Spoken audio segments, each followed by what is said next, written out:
you doing, good people? This is the 8-Bit Animal. And y'all know I appreciate a really good shmup, right?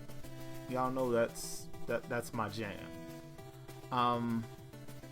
I've been a fan of what I've been calling second genre games since I've been a gamer. And I call them second genre games because, for the most part, shmups were the second type of video game made. The first were competitive, like sports games and stuff like that. So like Tennis for Two on old oscilloscope machines in like the 1950s were the first video game. And competitive chess and stuff like that, I consider all those things first genre. Those are competitive games that are rooted in like some sort of sport. Space Wars was the first shmup. Computer Space War, Space Invaders, yada yada yada. And for my money, most of my favorite shmups were all vertically scrolling. From Giga Wing to Mushihime-sama to Ikaruga, most of them were vertically scrolling. Then you had stuff like Einhanda, which was horizontal. Life Force, horizontal. Half of Axelate is horizontal. The other half is a weird behind, like pseudo overhead mode 7 thing. Another thing for another day. But today's game is decidedly a side-scrolling horizontal shmup. And it was developed and published by Hot Beat. The people that made the fishing games, Black Bass and Blue Marlin, them people. And as good as this game is, sadly, it did not get published here in the States. It's a shame. It's a crime. And I blame Joe Lieberman. I said what I said. This game is from 1991. Today, we're going to take a quick look at Over Horizon. Now, Over Horizon takes place over 6 levels. Each level has like some sort of environmental theme to the bosses and the stage itself. Some sort of gimmick to navigate the stages, stuff like that. And your character, your ship, isn't powerless. It isn't a weakling. It's tough enough to withstand whatever's put in front of it, right?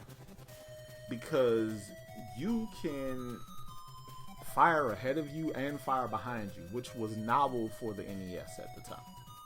It's actually pretty novel for shmups in general, because you don't get a lot of instances where you can fire behind your ship without just having a standalone weapon that'll do that.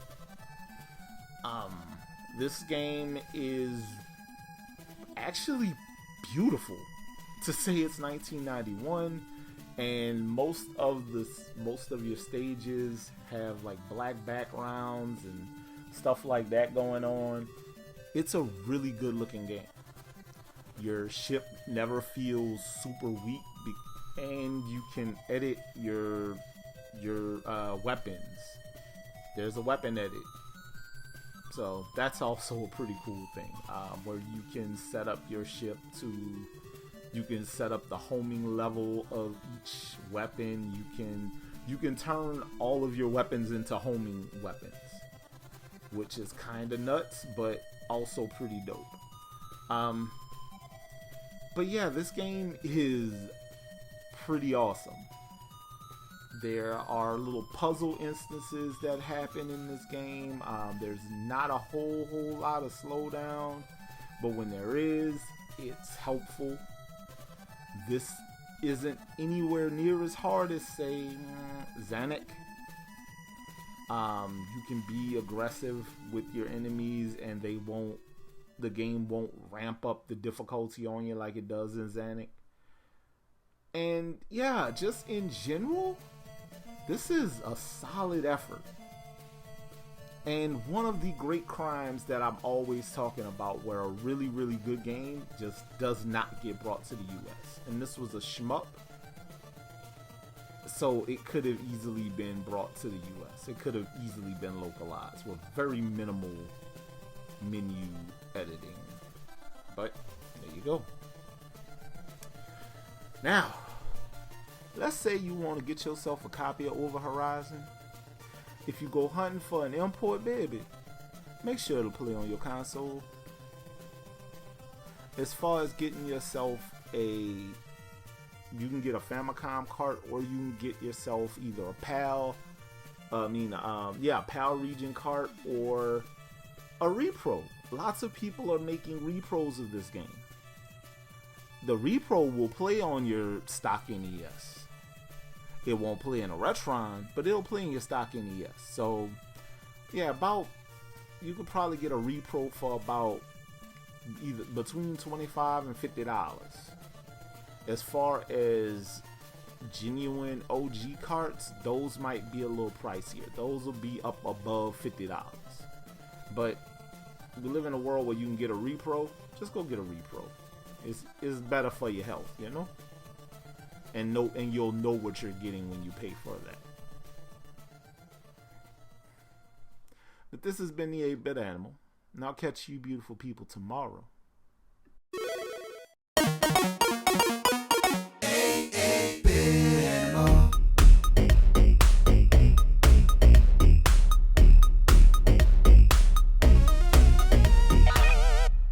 Tomorrow. In the race between Beam Software and Imagineering to make the biggest pile of crap on the NES, this was Imagineering's crowning achievement. Yep, this was that bad.